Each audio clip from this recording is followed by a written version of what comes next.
All right. So we're gonna go on to the next verses, which is Bosch. Next one is Beyonce versus Rihanna. All right, Beyonce versus Rihanna. Who Yeah. wants to go first on this one? I feel like Bosch has the most to say on this, to be honest.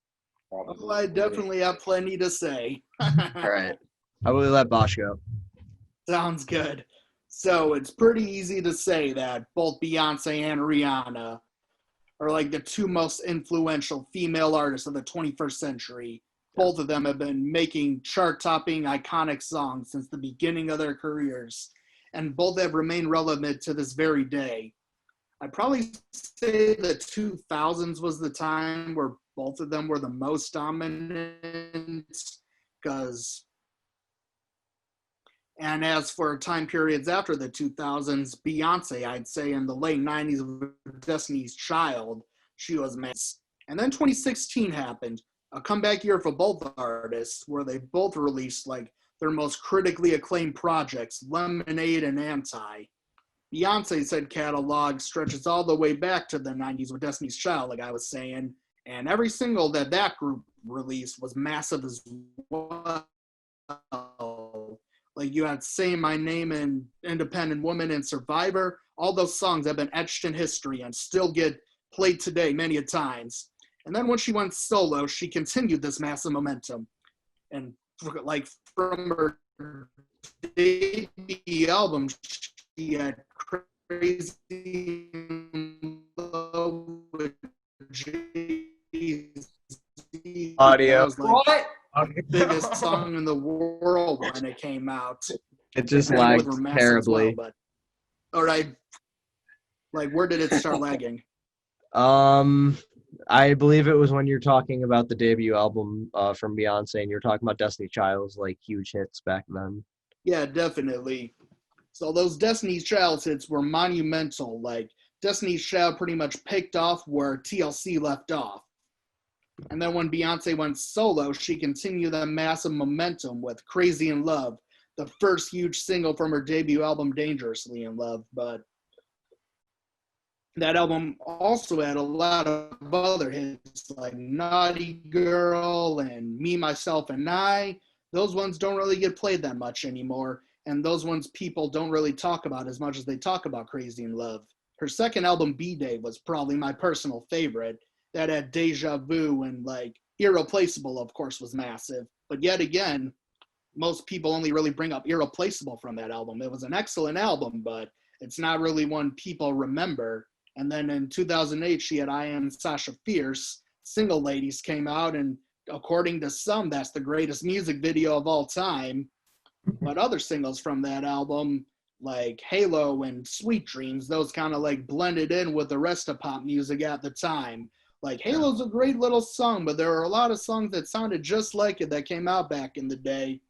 So even though Beyonce had a lot of those massive hits in some of her albums, she had a few that kind of got lost in time, but that some people still do remember. And then with her fourth album, number 4, Run the World was big, but the other songs on that album didn't really get discussed that much. But I still think 4 is a very underrated album. That had Love on Top and Countdown on it. Those songs are freaking fantastic, and I remember Countdown. That was a great song. Yeah, definitely, I wish people talked about those more, but they just don't.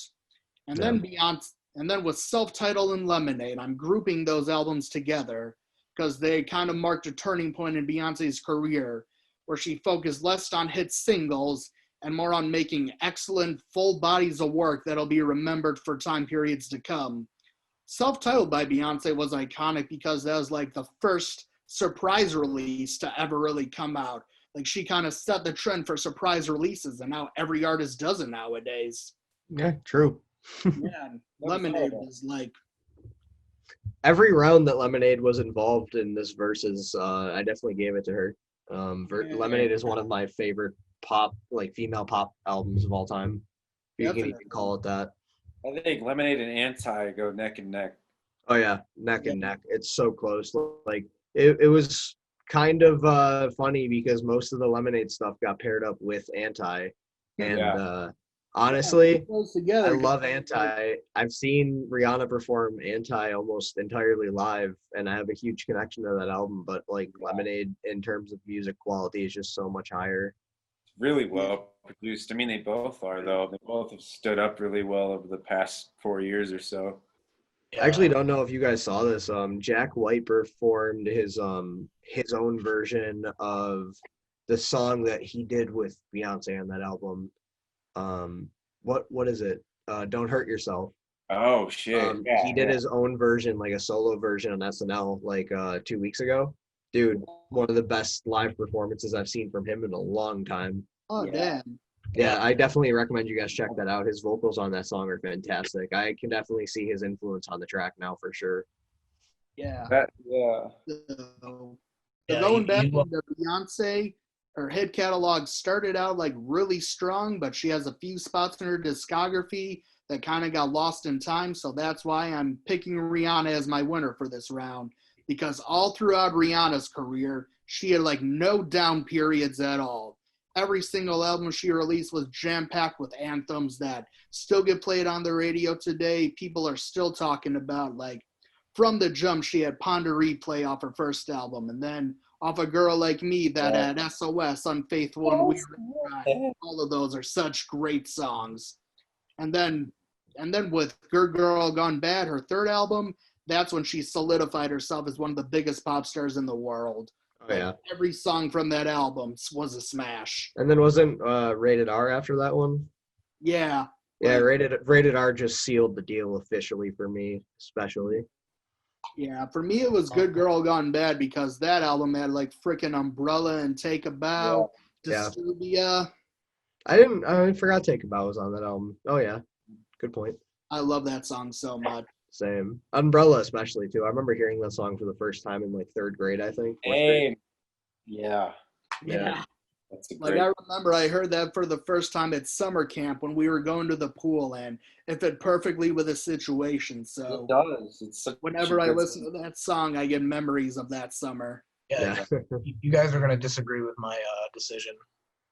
Really? Yeah. I got a little more, guys. I'm not done yet. So then Loud came, and that album was pretty much the album, like if Good Girl Gone Bad was the album that made her amongst the biggest pop stars in the world, Loud was the album that made her like the frickin' queen, because that album had so many stuff on it. Oh yeah. Yeah, that had Only Girl, What's My Name with Drake, S&M. S&M came out of nowhere. Like, no one was expecting that kind of song from Rihanna. Oh yeah, especially at the time. Back when everything was still censored. Yep. Definitely. And then that entire run of hers from 2010 all the way to 2012, she had Loud and then Talk That Talk and then Unapologetic all in a row. Every single one of that album had so many anthems on it. And every single song of those albums, like, they still hold up today. And then she had that break for 4 years, kind of like Beyonce did. But then when she came back with Anti, she like reinvented her sound completely. The way she fused dance hall with trap on that album, it was like when I heard that for the first time, it was amazing. Like I kind of expected Rihanna would do something like that, but it was still kind of out of left field with me. Yeah. And Anti, I go back to that a little more than I do Lemonade. It's like a Western and blues type influenced album too, which was just really surprising for her to attempt. Definitely. So at the end, Beyonce, while she has so many hits that I go back to, so many that I remember, she has a lot that I kind of forgot about over time. And personally, I just listen to a lot more Rihanna than I do Beyonce. And like ever since I discovered Rihanna as a kid, I thought she was amazing. Like she has a voice that was made for pop music. Oh yeah. Everything about her, I just love. So I guess what I'm trying to say is, Robin, Rihanna, Fenty, will you be my only girl in the world? I had to do that. That was good. Caught us all off guard. Okay, now Oh I'm my god. Are you done now? done now. Okay, I'll go. So my score was 19-1 I want Whoa. you to 19-1. And who had 19? Not Beyonce. Yeah, we can't post this video now. Bayhive's gonna cancel you on Twitter. I would just And 2 I've episodes in, always, the show's canceled. I've always okay. Listen, I've always been more partial. I've never really enjoyed Beyonce ever, to be honest with you. The only song I actually picked over the Rihanna song was "03 Bonnie and Clyde" with JC because I think "Love the Way You Lie" is honestly just it's been so overplayed at this point, and I just don't like the song anymore. And I do think "03 Bonnie and Clyde" is a better song, but in general, I would say "Anti" is probably one of the best pop albums or whatever you want to call it I've ever heard. I think "Love on the Brain" is probably one of the best songs of the last 10 years, and I like out of rappers I've heard, I prefer Rihanna more on those songs than I do Beyonce. I just think overall she's a better artist. I enjoy Rihanna's videos better. I just think she's an overall better artist. I enjoy her more. I don't really have much to say other than that I pick Rihanna and it's 19-1. So. All right, I got some thoughts on this. Rihanna and Beyonce ended up being my closest next to Jay-Z and Eminem. I got Rihanna at 12 and Beyonce at 8. Oh, wow. Like I said, Beyonce on Lemonade, any track off Lemonade is going to cancel out any Rihanna track for me. I think Beyonce really stepped the bar up for pop music and herself essentially as a public figure with Lemonade. I think Formation is an excellent track. I think it's one of the best pop tracks. Like I say how Todd's saying Love on the Brain is one of the best in the last decade. I think Formation and Don't Hurt Yourself are two of the best pop songs of the last decade. That being said, Rihanna's longevity and her need to constantly make hits and her success in doing so and almost transcending the landscape of pop at the time when she goes at it is probably what makes her stand out on top in terms of my stats. When it comes to Beyonce, I'm going to go higher than the stats again. I'm going to bring in the discussion we were having with Jay-Z. When it comes to visuals and cultural impact nowadays, I think Rihanna is missing. She has become, I believe, more of a businesswoman than a musician as she's selling makeup and clothing. And Beyonce has been at the forefront of a lot of the social issues that are going on. She released Black is King, which is a stunning visual. She was one of the biggest hands behind The Lion King, which say what you want about it. I actually really like this interpretation of it. I thought the music was great. I think Beyonce has a great ear for new talent and assembling an all-star cast when she wants to. Even the Lion King album that came out after that doesn't have the music from the actual movie was pretty spectacular in its African roots and bringing something back to her own people. It's an even trade-off with Rihanna and Beyonce. I want to put them at a tie, but as of the last few years, I got to give overall influence and as an artist to Beyonce because she's just stepped the bar up so much in the last 5 years. But in hits, Rihanna sweeps the board almost. Agreed. I'd also like to say something. Just never mind. I'll get it in at the end. Just go next. It's fine. All right. Oh, you're good, Todd. No, it's all right. Go ahead. I want him to go. Who? Nick or Bosch?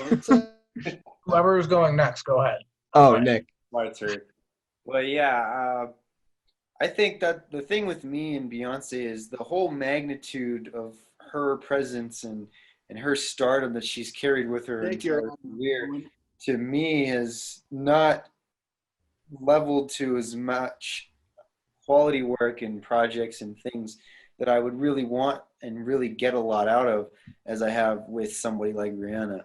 With Beyonce, other than Lemonade, there aren't really any full albums of hers that I really am that into, that I really spend a lot of time listening to. And with Rihanna, I'm really a big fan of Anti. I really like Good Girl Gone Bad. Both of those are probably my favorite female pop albums of all time, of the highest. And I just think I've always preferred Rihanna just because of the simplicity of her voice and how catchy she is and how good she is at writing songs and making hit after hit. That being said, all of this being said, this was actually a close match for me. In fact, it was tied 10 apiece. And I think as far as Beyonce goes with making hits, she really did dominate the 2000s, both the early, middle, and later parts. And I think that was really her time to shine. I think she had a lot of really good records that I remember fondly from a kid of that time. And I think Rihanna also emerged right around the same time and had a lot of also early hits that I admired. But the 2000s to me really belonged to Beyonce, whereas I think the 2010s were really to Rihanna with that huge run, as Bosch was breaking down earlier, between 2010 and 12. I mean, I remember those years. Every other week, there would be a new Rihanna song on the radio or just being played somewhere, and it would always be pretty good. I mean, for what it is, being a top 40 radio hit of the era, it would always be pretty catchy, pretty fun, something refreshing to hear, especially compared to certain other things that would play at the time. So I definitely think that both have had their time and their prime as hit makers. And I think they both have developed into artists that can make good albums and something with a runtime that makes a statement and will be remembered. But even then, I would say I still give it to Rihanna because I know a lot of my friends who still talk about Anti, just how, forward thinking the production is, the way it mixes pop and dance hall and just has all this down tempo trap, and it's just an album that really defines the mid 2010s and really elevates, I think, pop music in a way that I would say even Lemonade does, because I think Lemonade, although it is also very well produced and performed and a very cohesive project, I think its production more succumbs to the trends of the time, and to me sounds a bit more dated, whereas Anti kind of created its own lane and sound, which to me will pretty much immortalize it because it will never really sound dated as a result. And as I said earlier, I also prefer Rihanna as a rapper over Beyonce. But yeah, both have had incredible legacies. Beyonce is absolutely massive. There's no denying that. There's no denying what she does for Black women and Black culture in America, especially and throughout the world. But, Rihanna has just always been a really good songwriter and an album maker to me. And just the longevity that she has had with that, and, the youthfulness that she's retained in her music, I go with her. All right. So do we want to do a final vote? Yeah, I just wanted to add, I just prefer Rihanna's style more than Beyonce. Like I'm not trying to diss Beyonce. I just prefer Rihanna. No, Good cover for when the Bayhive comes after you. Yeah, I know. I'm not gonna be My honest. Twitter will be taken down.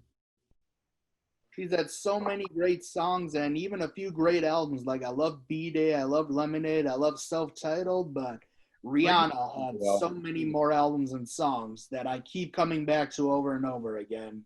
Like All Block right. still holds up today. Good Girl Gone Bad still holds up today. Anti is, of course, freaking amazing. Oh yeah, Anti is Overall. solidified as a classic. So yeah, so Agree. All right, so let's take a vote. Rihanna,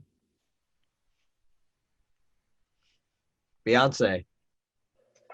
oh, I thought you picked Beyonce. Yeah, I thought you did too. I was like, huh? I'm gonna go off the hits on this one because like the more I think of Rihanna, the more I'm thinking, the deeper cuts as well, and some of the hits that were left off of here.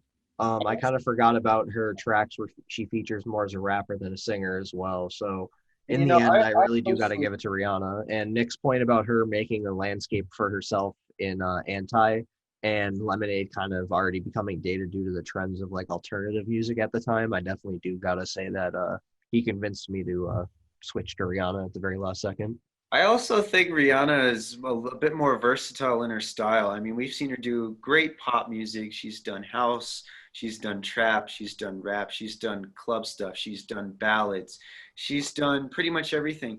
And Beyonce definitely has tremendous talent, especially in her voice. But I've never seen her as being as playful or willing to push push the boundaries as someone like Rihanna has. And Rihanna to me does it almost instinctually. Yeah. I've never read her as an artist who has tried to do these things. And that's what makes her so appealing, I think, is just that sincerity and her personality that really just radiates in her music and her performances. Definitely. Like Yeah, for sure. Beyonce's first 3 albums, like you could pretty much put them all together and you wouldn't really be able to differentiate each one from each other sonically, but every one of Rihanna's albums has a different sound. Oh, for sure. Yep. Adding on what you said about her having more versatile thing, I don't know if you guys, she did that song with Slash from Guns N' Roses too. Oh yeah, I've heard about that. Yeah. It's I awesome. forget what album it was on, but I remember her doing that. And she did That that was- Tame Impala cover that was pretty good on Anti. Oh I yeah, mean, unless I know the no wait, it was yeah. The less I know, the better, isn't it? No, it was the closing track. let me check this real I quick. can't remember the name of it. How do I not know this? I know this album so well. It was Same Old Mistakes. Yeah. The one that went Oh, it was the self-titled album, Rockstar 101 Slash. All right, so let's move on to our next one. We got